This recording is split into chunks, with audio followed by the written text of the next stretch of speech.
Hello मेरी YouTube family, नमस्कार। फिर से एक नई दिन की नई शुरुआत के साथ आज का ब्लॉग शुरू करते हैं। और आज के ब्लॉगिंग में मैं आज आपको ले चलने वाला हूं देवभूमि उत्तराखंड के एक ऐसे प्रसिद्ध भोलेनाथ के दिव्य मंदिर कमलेश्वर महादेव में, जहां एक कामधेनु गाय भोलेनाथ के शिवलिंग पे आकर के दूध देती थी और दूध देने के बाद स्वतः फिर वापस चली जाती थी। तो ऐसे चमत्कारिक दिव्य मंदिर मैं आज आपको ले जाने वाला हूं। और दिव्य मंदिर तक पहुंचने के लिए जो खूबसूरती होगी पहाड़ के, देवभूमि उत्तराखंड के इन खूबसूरत गांवों की, तो वो भी आज आपको दिखाने वाला हूं। और साथ ही वहां जो जल कुंडी है, जिस कुंडी का जल कभी समाप्त नहीं होता है, जिसको देख करके आज भी वैज्ञानिक हैरान है, तो ऐसा चमत्कारिक जल कुंडी के बारे में भी आपको दिखाने वाला हूं। तो बने रहे आज ब्लॉग में अंत तक। काफ़ी इंटरेस्टिंग, काफ़ी मज़ेदार ब्लॉग होने वाला है, तो पूरा देखें वीडियो, तभी वीडियो का आनंद आएगा। तो मैं आ चुका हूं अभी अपने गांव से काफ़ी दूर। माँ भगवती जो हमारी कालिका माँ है, इसका दिव्य मंदिर ठीक ऊपर पे आप देख सकते हैं। उसी रास्ते से होकर के मुझे जाना पड़ेगा। और यहाँ ऊपर पे जो हमारे नेटवर्क है, जियो और एयरटेल का आप टावर देख सकते हैं। तो वहाँ तक जाने के लिए मुझे दूसरा रास्ता अपनाना पड़ रहा है। यहाँ से जा रहा हूँ मैं, देखिए कितनी खतरनाक झाड़ियाँ हैं। इसी झाड़ी से होकर के मैं निकलता हूँ भोलेनाथ के दिव्य मंदिर की ओर। तो मैं पहुंच चुका हूं मां भगवती कालिका मां के दरबार में। तो भोलेनाथ के मंदिर जाने से पहले मैं भी दर्शन कर लेता हूं अपनी माता कालिका की और मेरी मां भगवती कालिका मां की, जो सच्ची श्रद्धा और भक्ति से आरती करते हैं, जो विश्वास करते हैं, उनकी संपूर्ण मनोकामना मेरी मां भगवती पूर्ण करती है। और अंदर देख सकते हैं मां भगवती का वो गर्भ गुफा, जहाँ दीपकों से सजा हुआ मेरी माँ का गर्भ गुफा है। और यहाँ चारों तरफ आप देख सकते हैं, जो भी भक्तों ने श्रद्धा और भक्ति से जो मन्नत मांगी होगी, उनकी संपूर्ण मनोकामना पूर्ण हुई होगी। और उन्होंने माँ को चढ़ाई ये प्यारी सी घंटियाँ। बाहर पे आप हवन कुंड देख सकते हैं, ये सामने पे हवन कुंड है। और माँ के दरबार से जो खूबसूरती दिखती है, सबसे पहले मैं उसको दिखाता हूँ कि कैसे मेरी माँ भगवती के दरबार से चारों तरफ का दृश्य दिखता है।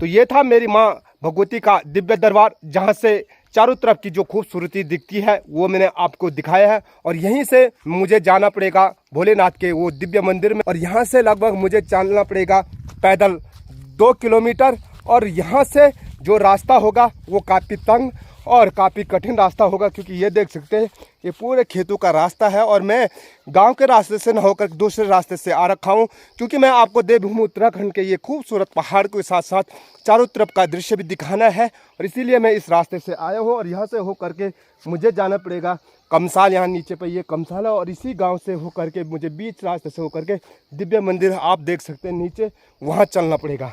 तो करते हैं अपनी यात्रा को शुरू और करवाते हैं आपको भोलेनाथ के वो दिव्य दर्शन।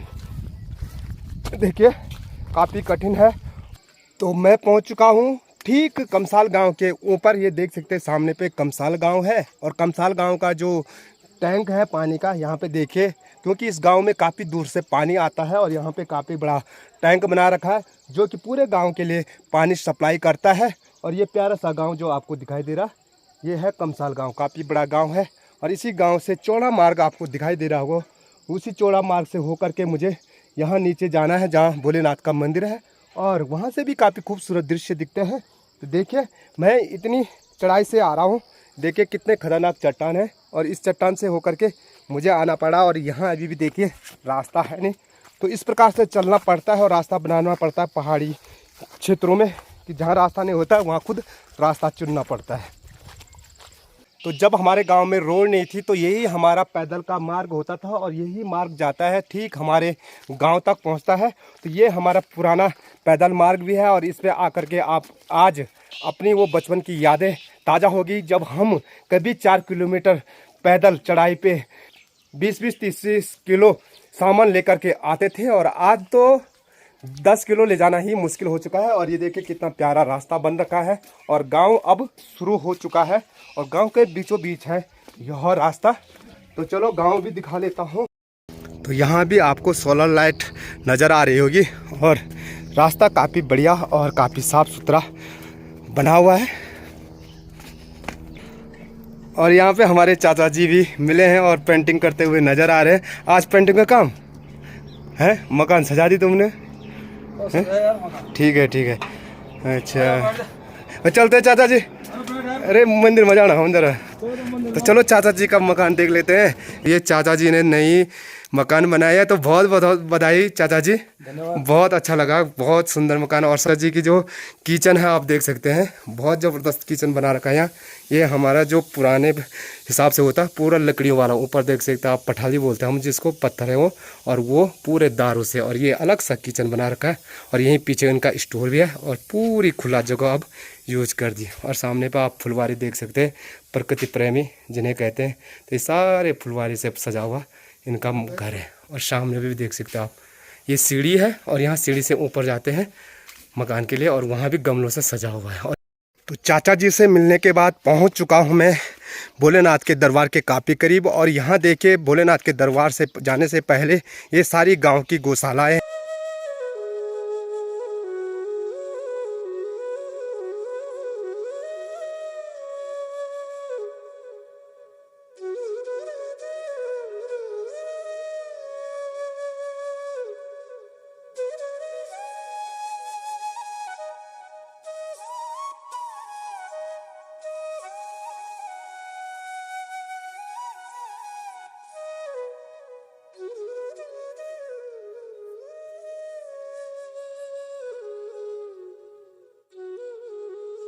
तो भोलेनाथ के दर्शन जाने के लिए हमें दो मार्ग मिलते हैं। एक हमारा वो पुराना रास्ता है, ये देख सकते हैं, इसी रास्ते से हम सीधे यहाँ से पैदल मार्ग सौड़ी के निकलते थे और यहाँ से जाना पड़ेगा हमको भोलेनाथ के मंदिर के लिए। तो चलते हैं, बाबा जी के दर्शन करके आते हैं। तो चलते चलते आखिरी मैं पहुँच ही चुका हूँ अपने बाबा के दरबार में, जो भोलेनाथ का जो दिव्य मंदिर है। इस मंदिर की दिव्य कहानी मैं आपको सुनाने वाला हूँ। तो वो यही दरबार है मेरे बाबा भोलेनाथ का मंदिर का। और यहाँ सामने पे आप देख सकते हैं ये भैरवनाथ का मंदिर है। और भोले बाबा के लिए जो जल चढ़ाया जाता है, जिस कुंडी से जल लाया जाता है, ठीक यहाँ पास पे जल कुंडी है। तो आइए पूरा दर्शन करवाते हैं आपको भोलेनाथ के साथ साथ भैरवनाथ का भी। तो ये प्रवेश द्वार है और प्रवेश द्वार पे देख सकते हैं फूलों से सजा हुआ पूरा गेट है। और चलो मैं चलता हूँ अंदर बाबा जी के द्वार, ये गेट। और यहाँ जो बाबा जी हैं वो बाबा जी जा रखे हैं, जो पुजारी हैं वो जा रखे हैं आजकल केदारनाथ यात्रा पे, तो इसीलिए पूरा मंदिर सुनसान है। और सामने पे भगवान भोलेनाथ के मंदिर की दिव्य गुफा है, तो वो मैं आपको दिखाऊँ। तो जल कुंडी से मैं जल लेकर के आ गया हूँ गगरी पे, और इस जल को चढ़ाऊंगा मैं अपने भोले बाबा के दरबार में।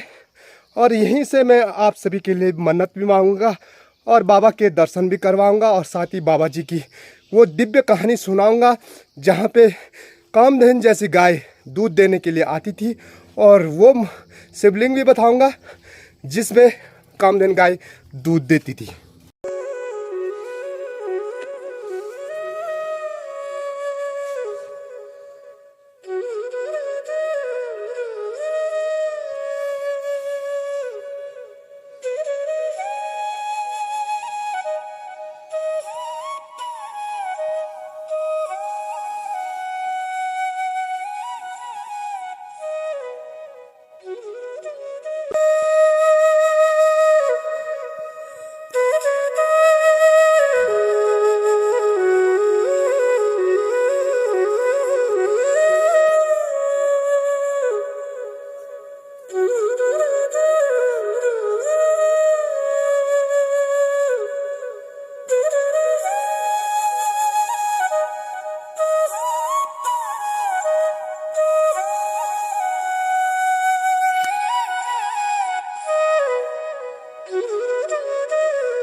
बाबा जी के दर्शन के बाद मैं अब इस दिव्य मंदिर की कहानी सुनाता हूँ कि यहाँ पे मंदिर कैसे बना।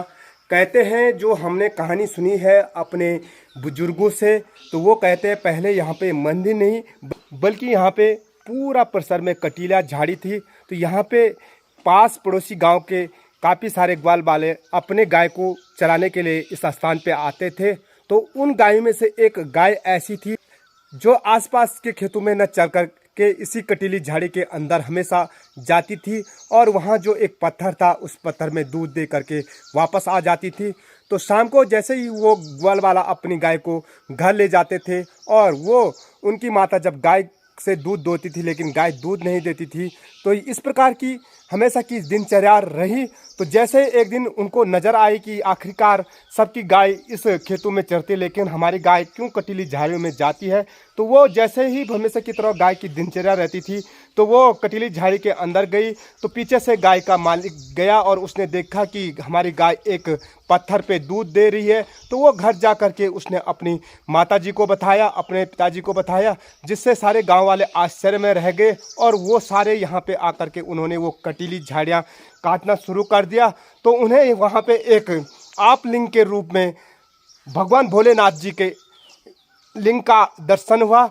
तो वो समझ गए ये कोई साधारण पत्थर नहीं बल्कि ये भोले बाबा का एक दिव्य लिंग है जिसे हम शिवलिंग कहते हैं। और तब जाकर के उन्होंने वहाँ पे एक छोटा सा मंदिर बनाया और बदलते समय में आज भक्तों के द्वारा यह मंदिर आस्था और भक्ति का केंद्र है, जिससे कि आप ठीक सामने पे देख सकते हैं। अब इस समय पे यहाँ पे एक दिव्य मंदिर बन चुका है और भोलेनाथ के मंदिर को कमलेश्वर महादेव के नाम से जाना जाता है। और कमलेश्वर महादेव की चर्चित कहानियाँ जिस भक्त ने सुना कि यहाँ पे आप लिंग है वो यहाँ पे श्रद्धा और भक्ति के साथ बाबा जी के दर्शन करने के लिए आते हैं। और जो विश्वास के साथ यहाँ पे आते हैं बाबा जी उनकी मनोकामना संपूर्ण पूरा करते हैं। और जिनकी मनोकामना पूर्ण होती है उनके भक्तों के द्वारा ये घंटियाँ उनको भेंट चढ़ाई गई है। तो यही कहानी है बोले बाबा कमलेश्वर महादेव के मंदिर की।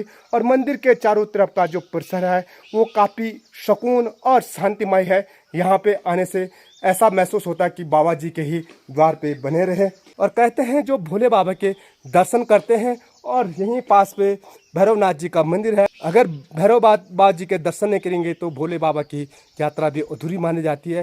इसीलिए भक्तों को भैरवनाथ जी के मंदिर के दर्शन भी करने जरूरी है। तो आइए ले चलते हैं आपको भैरवनाथ मंदिर में। बाबा जी के दर्शन के बाद मैं पहुंच चुका हूं भैरवनाथ जी के मंदिर में। तो ये देख सकते हैं यहाँ पे बाबा भैरवनाथ जी का मंदिर है। यहाँ पे देखिए ये घंटियाँ भैरवनाथ जी के मंदिर में चढ़ाई गई है। और यहाँ अंदर बाबा जी की वो प्रतिमा है, भैरवनाथ जी यहाँ विराजमान है, जहाँ पे भोलेनाथ के दर्शन के बाद लोग यहाँ पे आते हैं। तो इस प्रकार की कहानी इस मंदिर की है। तो ये था भोलेनाथ के मंदिर की दिव्य कहानी के साथ साथ भोलेनाथ के दर्शन की कथा। तो कैसा लगी आपको हमारा आज का यह ब्लॉग? तो कैसा लगा आपको हमारा आज का यह ब्लॉग कमेंट्स में ज़रूर बताइए।